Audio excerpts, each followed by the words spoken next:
Europe 1, il est 9h03.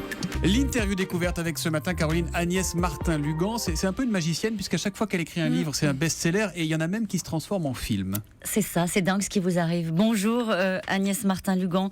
Petit résumé pour ceux qui ne le sauraient pas, vous avez commencé en auto-édition, vous avez vendu 1 million d'exemplaires de vos 3 romans et cerise sur le gâteau, un des plus grands producteurs américains, Harvey Weinstein, un jour vous a appelé, enfin c'est pas exactement passé comme ça, mais on va dire que ça s'est passé comme ça. En tout cas, vous avez appris qu'il rachetait les droits de votre tout premier roman. Est-ce que là vous êtes tombé de l'armoire ? Oui, enfin, si vous voulez, c'est une coproduction franco-américaine. Donc moi, mes interlocuteurs, ce sont les producteurs de Source Film, qui ont du coup travaillé cette coproduction avec la Weinstein Company.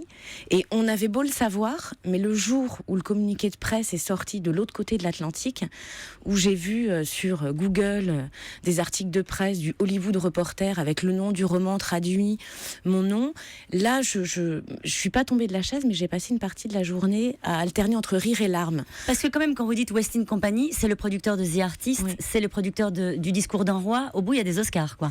Ça, je me pose pas cette question-là. C'est tant mieux. Vous êtes resté normal. Tout va bien. Non. Moi, je vis ça comme c'est le matin de Noël pour un enfant. Voilà, il se passe des choses merveilleuses. Je croque chaque nouvelle. J'en profite et puis après, je range ça dans un coin de ma tête et. Le titre, ce sera Happy People Read and Drink Coffee en anglais. Oui. À partir de ce moment-là, vous laissez faire ou est-ce que vous voulez avoir un droit de regard quand même sur l'histoire, sur le casting, sur la façon dont va évoluer cette aventure-là ? Alors moi, le cinéma, c'est pas mon métier. Mon métier, c'est de raconter et d'écrire des histoires. Et comme je vous le disais, je suis vraiment en contact avec les producteurs de Source Film. Et voilà, on a beaucoup discuté ensemble et on s'entend très bien. Donc. Alors là, vous sortez votre 4e roman. Désolée, je suis attendue, c'est le titre, le succès il est au rendez-vous, les lecteurs sont là. Est-ce que c'est devenu facile pour vous ? Non. Moi, chaque roman pour moi est un nouveau défi. C'est une nouvelle mise à nu.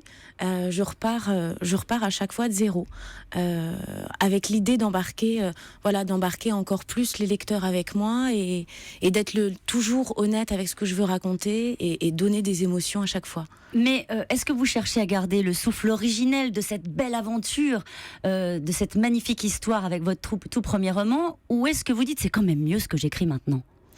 Je dirais jamais que c'est mieux. Je dirais que chaque roman arrive au bon moment dans ma vie.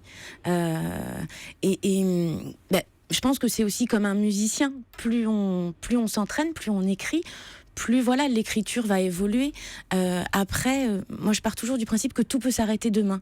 Donc je veux raconter des histoires. Et puis après, je laisse les lecteurs s'en saisir. Et votre histoire, elle est dingue. Il faut rappeler que vous étiez psychologue clinicienne. Vous avez commencé, j'allais dire presque toute seule, en auto-édition sur Internet. Qu'est-ce qu'il en reste de ces années-là, de cette aventure-là, assez solitaire au fond ? Un vertige énorme quand la machine s'est mise en branle.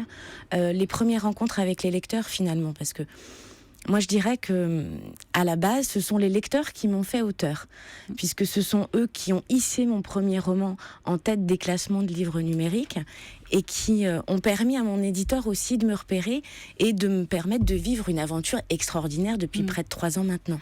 Agnès Martin-Lugan, votre dernier personnage cette fois-ci, c'est une femme qui s'appelle Yael et qui ne vit que pour son travail. Oui. C'est donc une femme ambitieuse. Quelle horreur!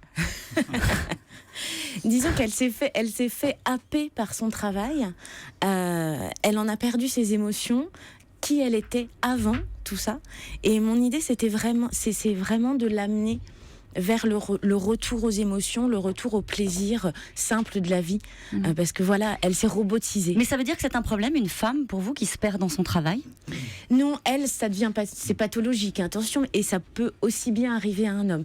Je parle des femmes, j'écris toujours des portraits de femmes, parce que j'en suis une, et que c'est un peu plus pratique pour moi. Et parce que vous êtes féministe ou pas ?